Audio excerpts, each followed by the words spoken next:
L'Algérie n'a inauguré aucun grand projet. غير جبيلات هضروا عليه depuis 2021 ما كان والو جابوا شويه برويطه un ou deux camions. Le projet n'avance pas mis à part une exposition médiatique là et là. البلاد راهي حابسه. Ni des nouvelles routes ont été inaugurées, ni des nouvelles autoroutes, ni des nouvelles villes, ni des nouveaux métros, ni des nouveaux tramways, mais كاين والو. Quand un pays est dynamique, il attire les investisseurs étrangers. Quand un pays est prometteur et intéressant, il est sur la voie du développement, il attire des investisseurs directs étrangers. Je venais l'Éthiopie, les pays des BRICS l'ont pris avec eux. Les investissements directs étrangers en Algérie sont en chute libre. Ont chuté de 89%. Grippe 90%. C'est énorme. Il faut remonter jusqu'à la décennie noire pour voir une chute aussi libre. 90%. À cause du régime Tebboune, les investisseurs étrangers ne viennent plus. Ils ne viennent plus en Algérie. Les investissements directs étrangers, toute l'Afrique du Nord, mais l'Égypte jusqu'au Maroc, ont augmenté de 58%. Attendons, les investissements chinois. Regardez au Maroc et en Égypte ce que les Chinois sont en train de faire, des grands projets. Comment on va venir dans un pays où les propres entrepreneurs et investisseurs de ce pays sont tous en prison? Quels sont les indicateurs du développement économique d'un pays?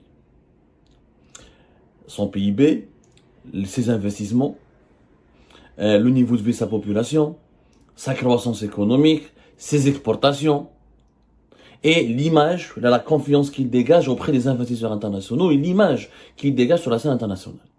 Si on appelait tous ces critères, Bledna est dans une situation économique désastreuse. Les Algériens passent leur temps à parler de pénurie. Si ce n'est la pénurie des légumes secs, la pénurie des viandes. On ne sait pas la pénurie des viandes, de certains légumes, de certains fruits, de certaines huiles alimentaires, de certains médicaments. Quand on ne parle pas de pénurie, on parle de hausse des prix, d'inflation, de pouvoir d'achat inexistant, de misère sociale. Les gens se plaignent, n'arrivent pas à boucler leur fin du mois. Les investissements, l'Algérie n'a inauguré aucun grand projet. غير جبيلات هضروا عليه depuis 2021 ما كان والو جابوا شويه برويطه un ou deux camions. Le projet n'avance pas mis à part une exposition médiatique là et là, mais il n'y a aucune activité industrielle réelle ne s'est développée là-bas. Le projet Al-Phosphatate Bessan n'a jamais encore vu le jour, mais à part quelques contrats renouvelés par Sonatrach avec quelques groupes chinois et italiens, rien n'est fait dans le secteur des hydrocarbures. Bled rahi habsa. Ni des nouvelles routes ont été inaugurées, ni des nouvelles autoroutes, ni des nouvelles villes, ni des nouveaux métros, ni des nouveaux tramways, mais depuis 2020 jusqu'à aujourd'hui, l'Algérie est complètement paralysée. Si on applique maintenant l'indicateur de l'investissement étranger, quand un pays est dynamique, il attire les investisseurs étrangers. Quand un pays est prometteur et intéressant, il est sur la voie du développement, il attire les investisseurs directs étrangers. Je venais l'Éthiopie, les pays des BRICS l'ont pris avec eux, parce qu'ils veulent investir dans l'Éthiopie. C'est un pays qui est dynamique, malgré les problèmes sécuritaires, malgré une guerre qui a eu lieu en 2020-2022 là-bas. Mais l'Éthiopie attire, intéresse, et beaucoup de gens veulent mettre leur argent dans ce pays où la croissance économique a atteint jusqu'à 10%. Que je vois les investissements directs étrangers en Algérie, les IDE, les investissements directs étrangers en Algérie sont en chute libre. Le rapport mondial le plus crédible, la seule référence mondiale sur l'actualité et l'avenir des IDE, des investissements directs étrangers dans le monde, c'est un rapport de la conférence des Nations Unies sur le commerce et le développement, la fameuse CNUSED. La conférence des Nations Unies sur le commerce et le développement, c'est un organisme de l'ONU qui est basé à Genève et qui est spécialisé dans les études, dans les politiques de soutien aux pays pauvres ou là aux pays en voie de développement pour qu'ils rattrapent leur retard de développement et comment créer des richesses et comment intégrer les pays les plus pauvres et les pays les moins développés au système économique mondial. Et chaque année, la CNUSED fait un rapport sur les investissements directs étrangers. Comme je vous ai expliqué à maintes reprises, et pas plus loin que ce matin, l'investissement direct étranger est un indicateur incontournable pour développer un pays. Tous les pays pauvres, les pays émergents, sont devenus des pays émergents, ou là des pays, les tigres économiques, ou là les pays qui sont les plus prometteurs, comme la Turquie, comme le Brésil, comme la Corée du Sud, comme la Thaïlande, comme la Malaisie. Ces pays-là sont devenus prometteurs et intéressants et émergents grâce aux investissements directs étrangers. Aucun pays au monde ne s'est développé tout seul. Ça n'existe pas. Ça n'existe qu'un des cas, des cas très isolés encore. Il y a toujours une aide étrangère ou là un investissement direct étranger. Pourquoi? Parce que l'investisseur étranger ramène de l'argent, il faut des capitaux importants pour développer une économie, pour développer une industrie, pour développer une production nationale de qualité. Et aussi, il faut un transfert de technologie, un transfert de savoir. Il faut former la main-d'œuvre locale, il faut transférer certaines technologies pour permettre à ce pays qui est sous-développé de rattraper son retard de développement. Les IDE en Algérie sont en chute libre de façon catastrophique. Alors que dans le monde entier, Jma'a, les IDE sont en train, notamment en 2022, se sont beaucoup développés. Alors, si on prend l'Algérie, les investissements directs étrangers en 2022 ont chuté de 89%. Grippe 90%. C'est énorme. Là, il faut remonter jusqu'à la décennie noire pour voir une chute aussi libre. 90%. Les investissements directs étrangers ont chuté en Algérie de 90%.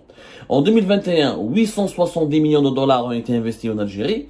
En 2022, il y a eu 89 millions de dollars uniquement qui ont été investis. Cash. À cause du régime Tebboune, les investisseurs étrangers ne viennent plus. Ils ne viennent plus en Algérie.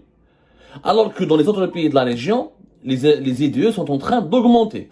L'ATEC, par exemple, dans la région Afrique du Nord, les investissements directs étrangers, toute l'Afrique du Nord, mais l'Égypte jusqu'au Maroc, ont augmenté de 58%.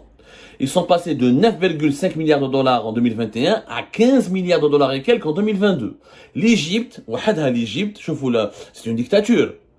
C'est un régime totalitaire. Mais il a attiré une augmentation de 123% au niveau de ses investissements étrangers. 123%. Alors que malheureusement, en Algérie, une chute de 90%. Là, il faudra peut-être, bien sûr, réfléchir. Il y a que l'Égypte est une dictature. L'investisseur étranger ne vient pas pour la démocratie. Il s'en fout de la démocratie, des droits de l'homme. Il veut juste il s'intéresse à un marché. Est-ce qu'il y a de l'argent à se faire? Est-ce qu'on peut faire du profit? Est-ce qu'on peut faire du bénéfice? Est-ce que je peux développer une activité innovatrice? Est-ce que je peux innover? Est-ce que je peux faire du business et ça peut me rapporter? C'est ça ce à quoi pense l'investisseur direct étranger, l'investisseur étranger. L'Algérie, la politique d'Tebboune, elle a fait fuir tout le monde. Tu peux pas importer, tu peux pas transférer ton argent, tu peux pas ouvrir un compte bancaire comme tu veux, tu peux pas avoir un crédit, t'as parce que en Égypte, il y a une dictature, il y a des détenus politiques, il y a des détenus d'opinion. Mais l'Égypte n'a pas jeté ses hommes d'affaires en prison. Le régime égyptien, il a préservé les groupes économiques. Alors, je vois le groupe Orascom, ils sont protégés par le régime égyptien. Et les frères Sawaris ont été aidés, accompagnés, soutenus. Alors, je vois les hommes d'affaires égyptiens en Égypte. Ils sont soutenus, ils sont encadrés. Quand quelqu'un dérape là, il le rappelle à l'ordre, il se goélait, il lui crie dessus, il le menace. Mais en Algérie, nous avons fait entrer en prison tous nos patrons, tous les chefs d'entreprise, les groupes privés les plus importants de l'Habs. Et jusqu'à aujourd'hui encore, avec cette fameuse politique, la commission de contrôle, le comité interministériel de redressement fiscal, la commission de contrôle des opérations d'importation, et les opérations de douanières et de commerce international, plus de 1200 entreprises, des plus importantes entreprises privées, sont interdites de quitter le territoire national, menacées de poursuites judiciaires, menacées de prison, intimidées, harcelées, et on leur a infligé des amendes financières qui vont totalement perturber le fonctionnement de leur entreprise, pour ne pas dire pousser leur entreprise à déclarer faillite.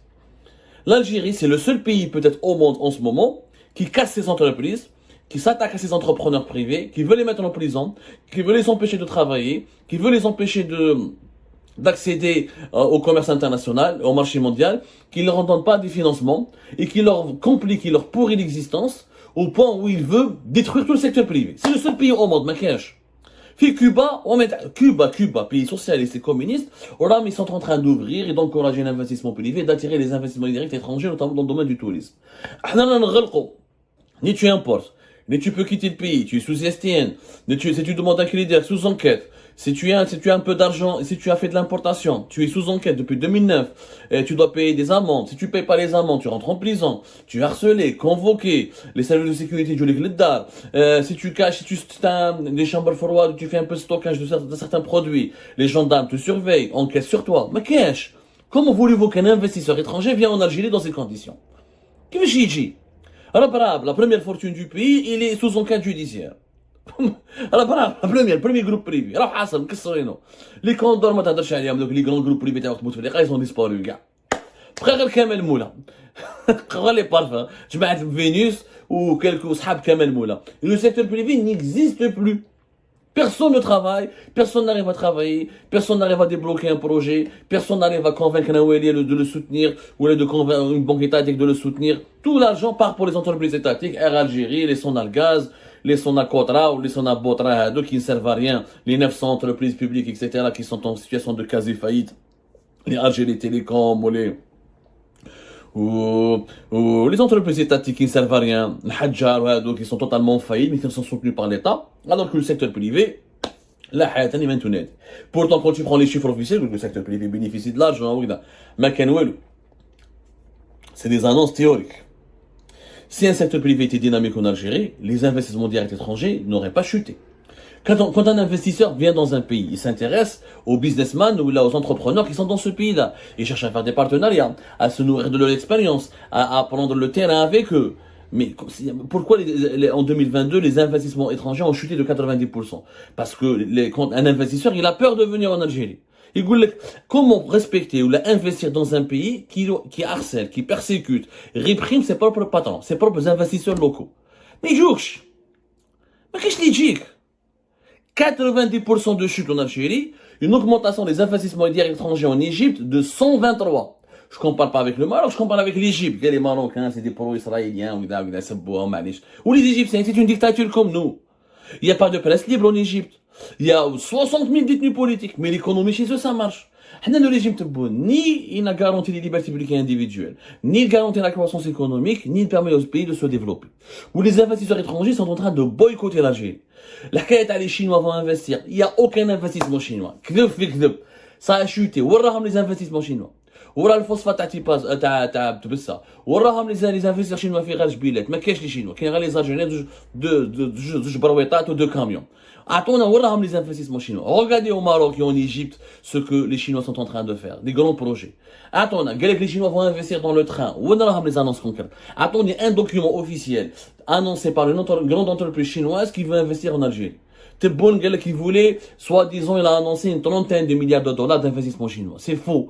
On a déjà fait une émission là-dessus. Ce ne seront pas des investissements chinois, ce seront des marchés publics algériens qui ont été promis aux Chinois. Juste pour intégrer les BRICS. Même les Chinois n'ont pas misé sur le régime Tebboune. Personne. Je dis bien, personne n'a misé sur le régime Tebboune. Et personne ne peut lui faire confiance. Et personne ne veut investir en Algérie. ما كاين ني 3 ني 2 مليار ني 33 مليار لي رابور سون توس هايليك درناها هايليك تاع ليميسيون هذيك هايليك ليميسيون اللي درناها تاع لي 36 مليار لا فيري سيتي لو 10 août 2023 la scandaleuse vérité sur les 36 milliards de dollars de business de Tebboune avec les Chinois. Il n'y a eu aucun. Quand une entreprise chinoise veut faire des grands investissements, elle fait des annonces, des conférences de presse, des cérémonies de signature, parce que c'est des entreprises qui sont cotées en bourse, elles informent leurs actionnaires, elles informent leurs partenaires. Mais pourquoi? Parce que les gens ne peuvent, les investisseurs internationaux, soit chinois, russes, américains, français, allemands ou japonais, ne pourront pas faire confiance à un État, à un régime qui est instable, qui est trop dictatorial, qui monopolise, qui impose des monopoles sur l'économie, qui empêche la liberté d'entreprendre, qui persécute ses propres entrepreneurs locaux et ses propres investisseurs locaux, et qui a une gestion dirigiste et fermée de l'économie. Un pays où tu peux pas récupérer ton argent quand tu veux, où tu peux subir un redressement fiscal sans aucune base légale. Du jour au lendemain, la police, elle te convoque juste dans un ministère des Finances devant une commission en présence du ministre de la Justice, du ministre des Finances, tu dois payer des amendes ou l'être le habs. Quel pays, quel investisseur étranger peut venir dans ce pays?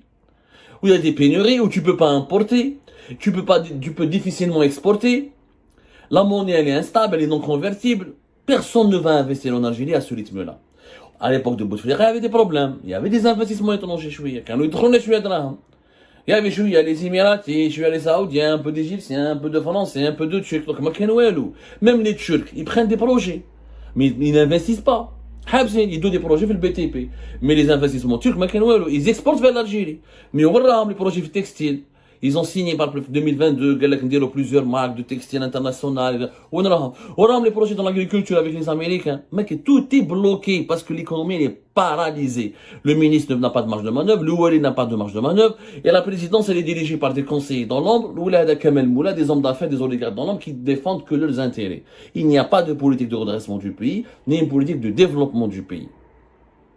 Pour qu'il y ait une croissance, il faut qu'il y ait une stratégie avec des institutions indépendantes, avec des agences qui encouragent l'investissement, avec un accès au marché financier, avec une bourse locale, avec la possibilité de transférer de l'argent quand on veut, de récupérer son argent, d'exporter et d'introduire des capitaux étrangers en toute sécurité.